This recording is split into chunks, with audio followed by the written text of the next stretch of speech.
Thank you very much for joining us today for the press conference at the occasion of the presentation of the preliminary statement of the European Union Election Observation Mission to the Arab Republic of Egypt. We are giving here a statement by our chief observer, Mario David, to my right. Then further to my right is Mr. Robert Goebbels. He's the head of the delegation by the European Parliament, who served also under the umbrella of, observed under the umbrella of the European Union Election Observation Mission. And to the far right is our Deputy Chief Observer, Nikolai Vulchanov. We will, after this statement, we will take questions and answers. I kindly ask you to introduce yourself and tell us who you work for. And the preliminary statement and the press release as such will be available then at the end of this press conference. We're still producing it, so that is also the reason for the delay. Once it's agreed upon, it needs to be printed, obviously, and that took a bit more time than expected. So I would like to pass the floor to Mario David, our Chief Observer. Good afternoon, everybody. Assalamu alaikum. Thank you very much for coming for the presentation of the preliminary statement of the European Union Election Observation Mission. As you are aware, this preliminary statement is issued prior to the completion of the tabulation of results, consideration of possible post-election electoral disputes, and announcement of the final results. The observation mission will publish a final report after the conclusion of the electoral process. The final report will include possible recommendations for improvement of future elections offered for considerations to the authorities and other stakeholders. As you know, due to cumulative administrative requirements to release from customs essential equipment, the 30 long-term observers were deployed only on 21st of May, after more than 3 weeks in Egypt. As a result, our mission was not in a position to deliver its long-term observation mandate in full. Let me briefly introduce to you our executive summary. The 26 and 27 May 2014 presidential elections constitute the second phase of the roadmap decreed by interim President Mansour on the 8th of July 2013 as part of the Constitutional Declaration.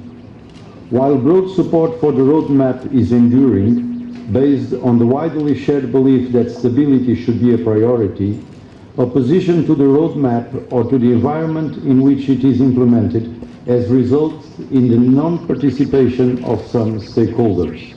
This undermined universal participation in these elections.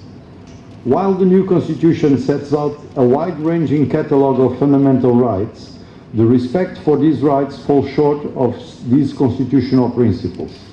Freedoms of association, assembly, and expression are areas of concern, including in the context of these elections.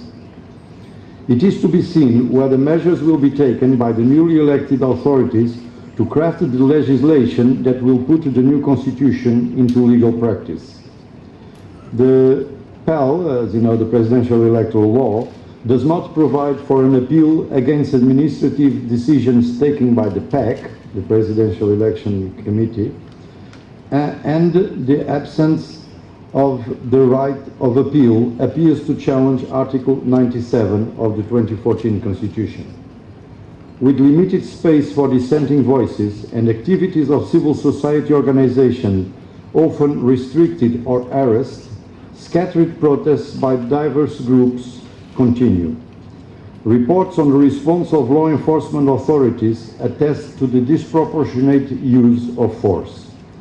Acts of violence persist, often targeting law enforcement personnel, although election-related violence was limited during the pre-electoral period. Two recent rulings in mass trials recommended the death penalty for hundreds of persons, in clear violation of international human rights law, raising serious concerns with regard to the respect for due process and the right to a fair trial. The authorities hold the view that expressing opinions on such case would affect the independence of the judiciary. Candidate al-Sisi tightly controlled public profile and the limited resources of candidate Sabahi's campaign have impacted on the ability of both campaigns to reach out to voters. In addition to public rallies, both candidates engaged significantly on mass and social media and in public advertising. The potential to achieve a level playing field for the campaign was prejudiced by insufficient regulation of campaign financing. There was evidence that third parties were contributing outside of the spending limits set by the PAC. The dominant visibility of the poster campaign of candidate al-Sisi illustrated that this lack of regulation operated in his favor. The public media monitored gave approximately equal coverage to both candidates, but private media provided candidate al-Sisi with more than twice the coverage provided to candidate Sabahi. Stakeholders opposed to the roadmap received no media coverage. There was a general climate of limited freedom of expression, reportedly resulting also in self-censorship of journalists. The imprisonment of 4 Al Jazeera journalists and the detention of others without charge contribute to fear of a perceived decline in freedom of the media amongst journalists. As an element of a traditional legal framework, the presidential electoral law offered an adequate basis for the conduct of the presidential election, although it fell short of full compliance with applicable international standards for democratic elections in some respects. Notably, the right to vote and the right to stand for all citizens are not fully protected by the current legal framework. The presidential elections was administered by a 3-tier election administration comprising the PAC, 352 district committees, and 13,899 polling stations. Electoral logistics were run by the Ministry of Interior. Legal deadlines were met by both institutions. The PAC accredited 80 domestic and 6 international civil society organizations and 5 intergovernmental missions to observe the election. While the PAC administered the election professionally and overall in line with the law, in the late afternoon of 27 May, it decided to extend voting for a 3rd day, contrary to earlier statements. This unpredictable act of the PAC, while not against the law,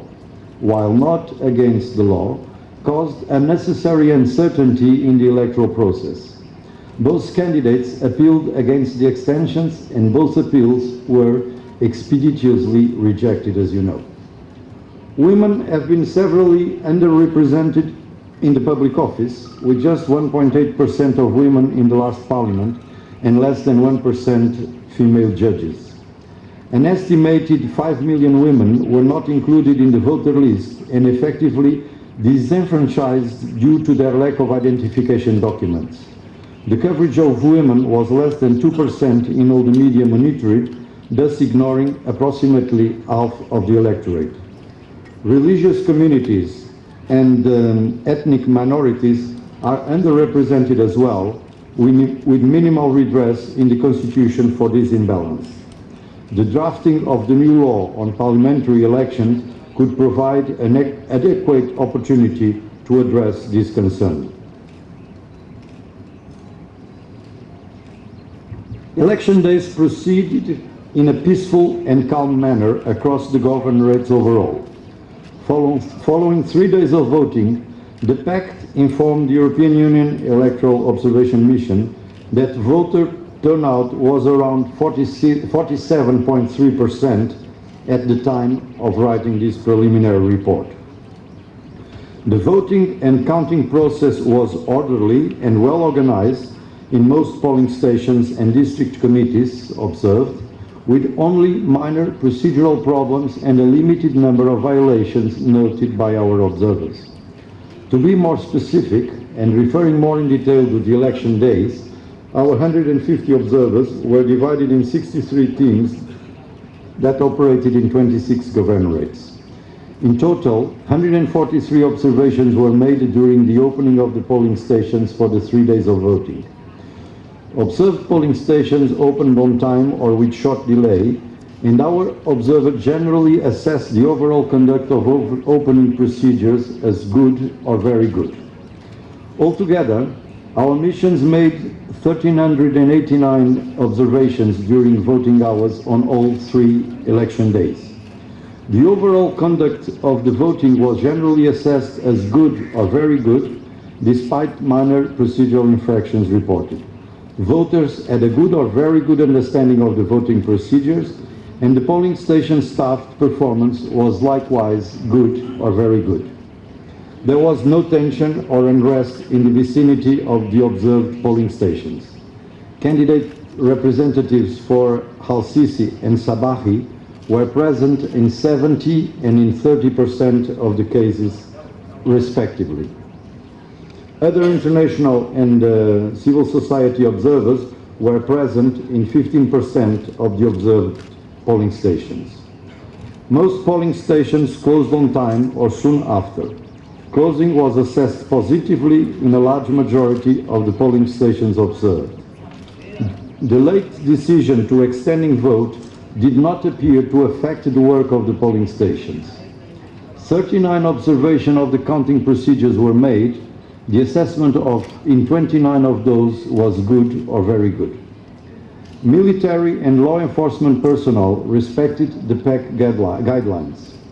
Out of the total 1,694 visits to polling stations, an authorized presence of such personnel was reported in 77 and 63 cases respectively.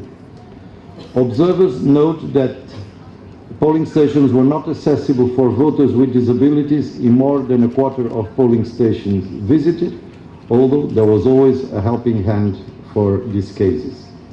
Secrecy of the vote could have been undermined in 23 cases. On election days, in some governorates, a number of journalists were reportedly obstructed in their work, arrested or detained while covering the polling. So, our preliminary assessment is that presidential elections was administered in line with the law in an environment falling in some cases short of constitutional principles. Finally, we want to thank the hospitality of the Egyptian people towards the 150 observers throughout the country that with not a single incident welcomed our teams, understanding that we were here to observe, to mutaba, not to interfere. We did our job and will continue until we came and present our final report in respect of our total independence, neutrality and impartiality, in strict respect of the Egyptian laws and the Memorandum of Understanding we signed upon the invitation to send this observation mission. I now give the floor to my colleague and friend Robert Goebbels, the head of the delegation of the European Parliament that has also joined our team, and after his intervention I will be happy to answer to your questions. Thank you very much.